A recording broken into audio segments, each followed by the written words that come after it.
All right, teammates, we are back once again. If this is your first time listening to the Move Swiftly podcast, welcome to the number one show on innovative teamwork. Great to have you. Thank whoever sent you here. They did you a great they gave you a great blessing sending you here. To my regular listeners, you already know how I get down. Shout out to PodMatch again for bringing my show, kind of reviving the guest element to my show. The show started as me kind of doing solo episodes. I did a lot of guests, and then it got to be too much trying to keep up with guests, but then PodMatch made it so I can, bring all of that back. So now I feel like the show is at its peak performance, baby, peak performance. So with all that, I have a guy that does something that's really, really interesting. I can't wait to dive deeper into his story. Mr. Paul Gowder, welcome to the Move Swiftly podcast. How are you doing today? I'm great, man. Thank you so much for having me.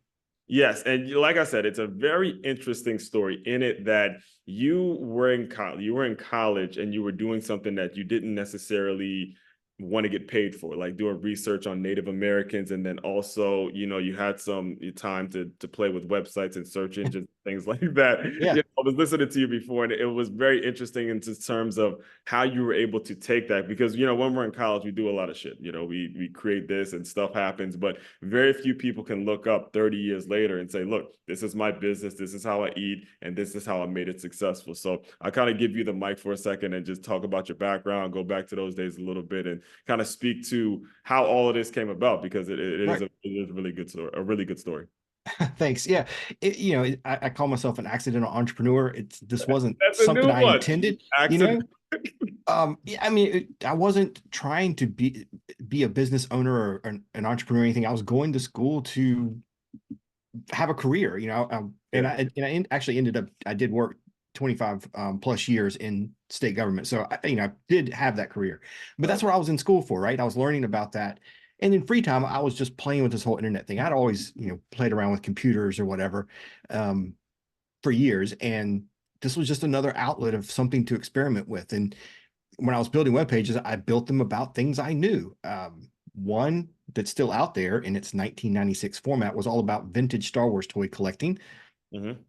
That one is still out there because in 1996 Disney didn't own Star Wars and there wasn't a whole lot of Star Wars going on, but it was just a few little people like me collecting the toys from our childhood. So that Yeah. one's still out there. But the other one is, at the time I was learning about powwows myself. I had some friends that were taking me to powwows, teaching me about the regalia, the songs, and the customs and all that stuff. And so I just started sharing what I was learning and just started putting that out there, not thinking anything would happen. And from the beginning, people liked what I was sharing and they wanted to connect with each other. And so, I just started adding things and ways for people to connect with, in the early days, it was forum software, vBullet, things like that. And it just grew from there.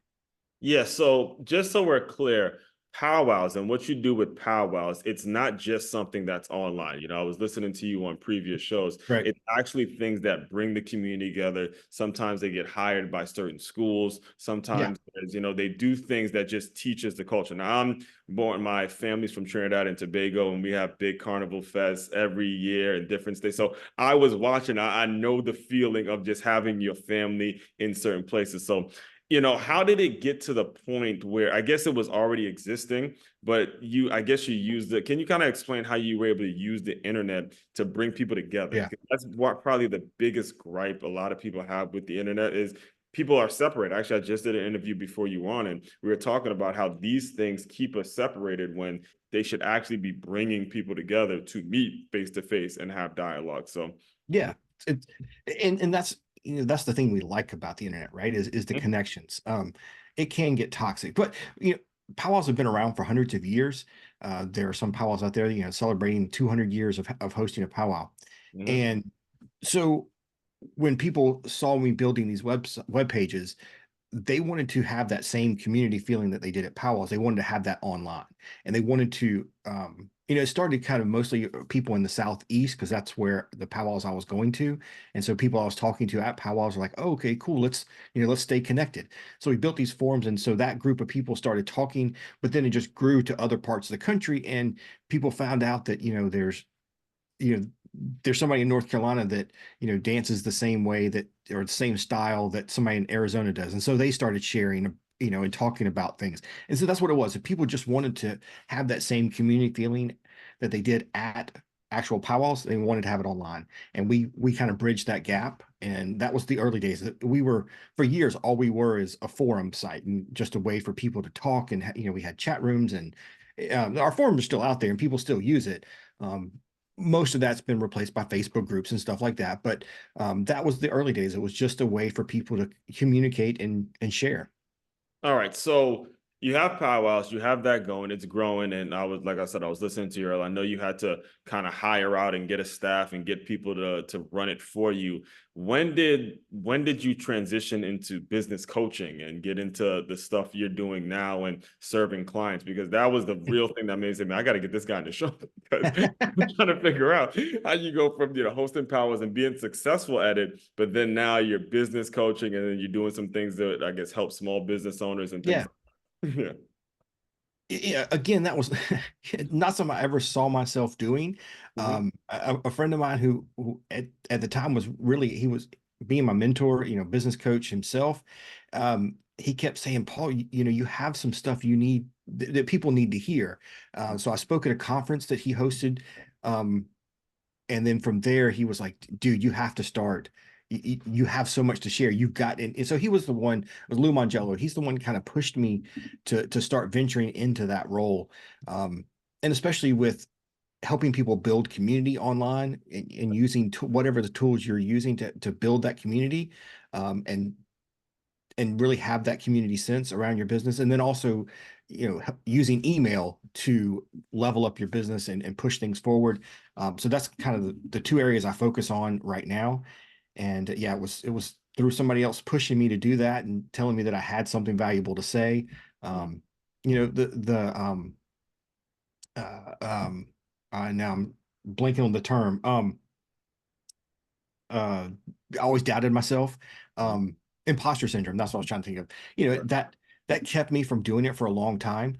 And still, still sometimes I'm like, do I really know what I'm talking about? But it's been fun, and being able to like at a conference or whatever, and you're able to, after you talk and like sit down with people at a table and really dig into their issues or something like that, and you see light bulbs go on, and they're like, oh, I can do this. And that kind of, I love doing that stuff. And I love, just showing people simple things that they can do to really make a big difference. So that's been really exciting for me. Yeah, and I'm one of the ones that has consistently used the term, especially on this show, that the audience decides. The audience decides. The audience decides. However, it can be misconstrued because people think what's on their social media, the followers they have, the likes they have, and all the stuff that I call them freeloaders, all the stuff that the freeloaders give them on social media, they think that's an audience. Technically, it Right. is, but I'm talking about a paying audience, right?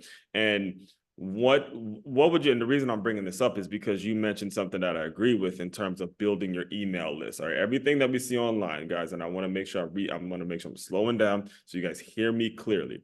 Everything we see online is simply an extension of the email. I know there's a lot of fancy websites. I know there's a lot of different things, and you got your logo, you got your photo shoot, you looking good on your website. I get it, but everything is actually an extension of an email, just an electronic way to send a message. That's all you're actually doing. It can be distracting. So what do you see as you're coaching with your clients or as you're working in that space now as the common denominator that's a problem that people are just not understanding and you have to keep fixing that issue? What would you say, especially for people listening in that may think they're progressing in their business? How would you help them? There's a couple of things I've seen with Yeah. email. And by the way, One, we have tons of time, so take. okay. I mean, the first thing is people are ignoring it. I think still to a lot of people, it is just something that they don't concentrate on. It's when you post something on social media, you get that instant feedback and you get the likes and you get the comments right then. Mhm. Email may be a little more delayed in gratification or whatever. So a lot of people have been sleeping on it. Mhm. And I've got one lady I'm helping, and she's been paying for MailChimp for 2 years, but never did anything. Right. And people know that they should be doing it, but they just keep ignoring it. So that's the first thing I see. The other thing I see a lot is, and I did this too for a long time, is that people think email is a Sunday morning sales paper is just a big flashy thing where you can just shout at people, right? Build fancy graphics and put all this stuff in there and just throw things at people and they're going to click it. That's not the best way to use email. This was probably 6, 7 years ago. I switched all of my stuff from being the fancy template to just text based with a few pictures. Right. And I talk very directly in my email. That's something that a lot of people have not figured out, is that email can be community. You can talk to your audience directly and they'll respond to you. It's not a Facebook group. It's not, many to many relationship, but it's a one to many relationship. And then when they reply, it's a one to one, which is the best way to build community, right? It's these one-on-one conversations. So that's something when I'm working with clients, it's like, okay, yes, we can build an email where you're going to put, here are all my new recipes that I posted this week. Fine. But at the top of those emails, let's talk to your audience. Be personal. Tell them what's going on in your life. Share those kind of things, and you're going to become relatable. People are going to want to read it, and it's so exciting. I have one, and sequences are a big thing for me too. But I have one email sequence: what to expect at your first powwow.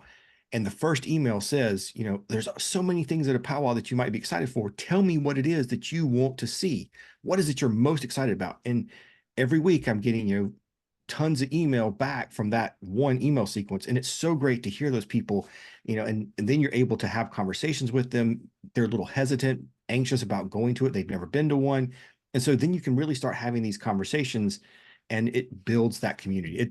I wish more people would do that. It's such a big bonus of email is you actually talk to people. And then again, going back to the Facebook and social media, Right. yes, you can post on social media and you get those instant feedbacks, but like on my Facebook page, I have 1 million followers. When I post something on social media, 1 million people don't see it, right? I'm lucky if 1,000 people see it. Right. When I send an email, everybody on my list is going to get it in their inbox. They may not open it, but it's there, and I know that they got it. So what would you tell someone that is understanding what you're saying, but they need, like you just mentioned, putting a recipe out that may seem proprietary. They Right. put certain information out in an email. How would you tell them to filter out their list from the start? Because sometimes that can be scary. Even posting on social media, hey, this could be something that's taken away. There's proprietary issues and things like that. What would you say is a way of filtering out who's on your email list or not?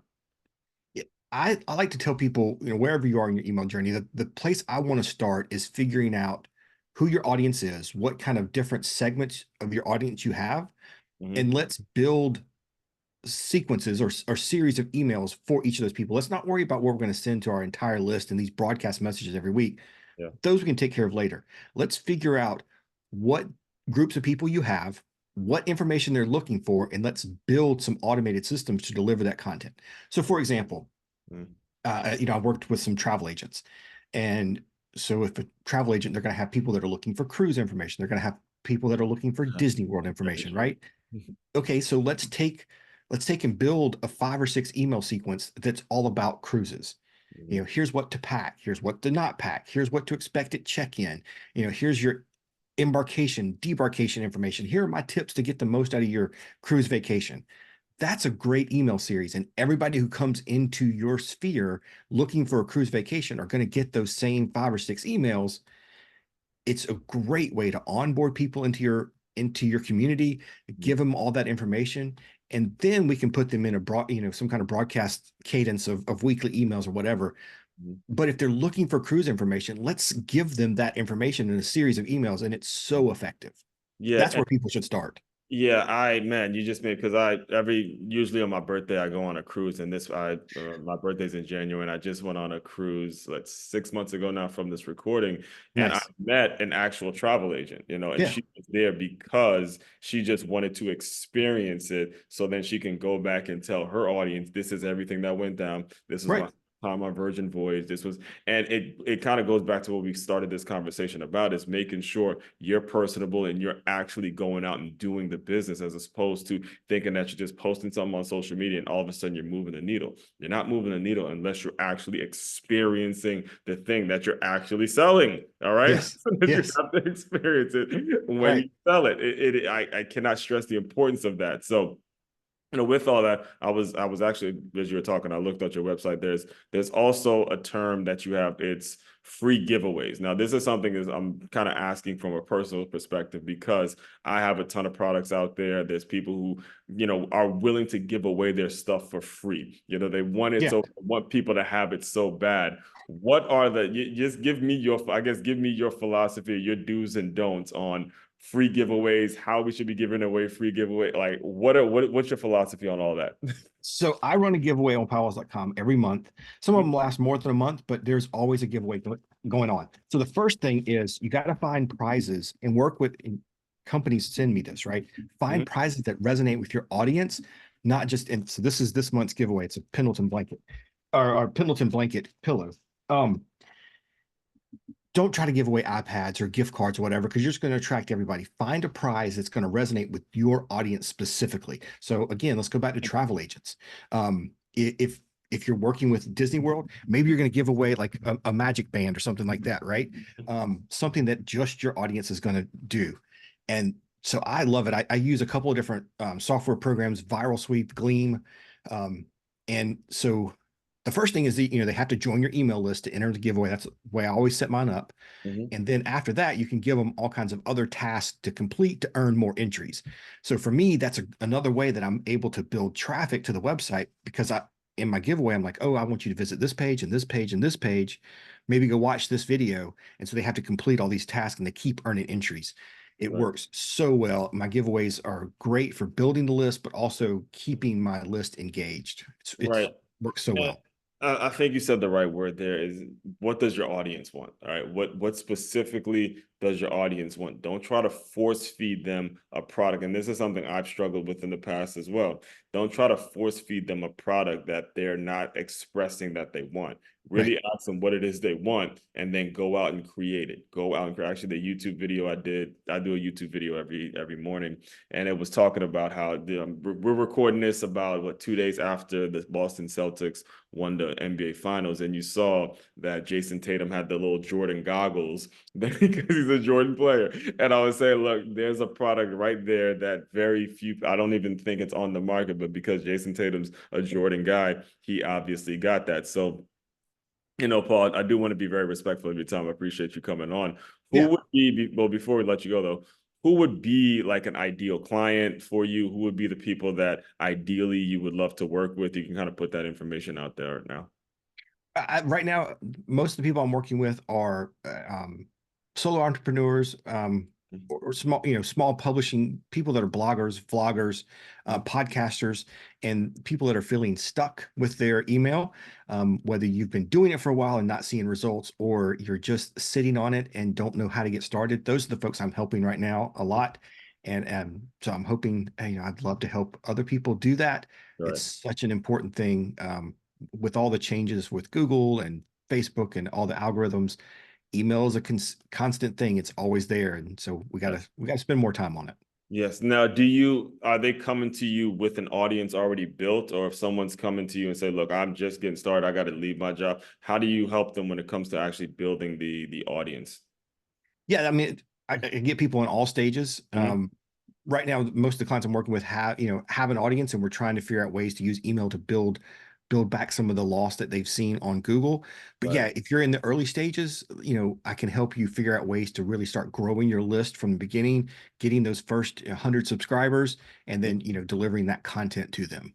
Makes sense. Makes sense. Okay. And what's next for the company? What can you just kind of tell people what's next? Any like events Yeah. plan, anything moving forward? Go Oh, there's so much. Like I Right now, said, we have tons of time, so you're all yeah. good. So if you want to find out more about some of the stuff I'm doing, paulgowder.com/email tools. I did a video on some of the tools I use to grow my email list. Right now, I'm working on 2 courses that are going to be about building these sequences that I was just talking about, these email series. I'm going to have one on how to build your first welcome sequence, and then one on building sequences designed for these segments, content specific kind of series of emails. So going to be 2 little mini courses. Hoping to have those out here in the next few weeks. So that's kind of what I'm working on now. But also, also have a mastermind group with a friend of mine. We're taking people kind of doing some group coaching, Right. and yes, it's been really fun. Again, I love seeing light bulbs go on and helping people figure out how to connect all these dots with the software and make it really work. Right now, also how do people like get a powwow if they want to get a powwow in their community? Is there a way of reaching out to you as well? Yeah, Or so we have a calendar of events on powwows.com, powwows.com/calendar. And that'll show you all the events that are going on. We list about 1,000 powwows a year. They whoa, happen all there. We have them in all 50 states and all over Canada. right, So there's at one point I did a map and kind of showed like if you're in the US, there is one within 50 miles of you, pretty much wherever you live. So Mhm. just go check out our calendar. There's one happening near you somewhere. Yeah, So go visit it. And uh, it's a it's a full cultural immersion. It is a great thing. Powwows are open to the public. They yeah, welcome visitors. I've got some stuff again on the website of what to expect at your first powwow and how to be respectful and go, yeah. with an open mind and figure out, I can kind of show you that stuff. But yeah, they're open to the public. They want you to come. You're going to see lots of singing and dancing. There's food and there's crafts. It's an unbelievable experience if you've never been to one. Yes, no, I mean now you got me. As soon as we get off this, I'm gonna be looking up to see where we're at in Florida. So check one out for sure. All right, Paul. So the way I close out all the shows is I want you to use your imagination a little bit. You're in college. You're playing around with this internet thing. You're trying to get back to your community a little bit, but then you took a government job. Your younger self just clicked into the Zoom room. Just give that young man some words of encouragement, and we'll officially close. The encouragement would have been that you just have to keep persevering, keep moving forward, or just keep swimming, as Nemo says, Right. or Dory says in Nemo. Yes. I for a long time it was a goal. It's like, one day maybe if I win the lottery, I can go full time with this thing. I never thought it could be a full time job. I just always thought it would be a side hustle. Um, for me, it took 25 years to get there. For others, it doesn't take as long. So I definitely tell my younger self is like, just keep plugging. There's going to be dark times, there's going to be slow times, there's whatever, but just keep going, knowing that at the end there's a good thing going to happen. So you just have to keep pushing. Yes, keep pushing, keep pushing, keep pushing. All right. It's been a pleasure, man. It actually has been an absolute pleasure. All right. Fellow teammates, continue to move swiftly. We will talk more soon.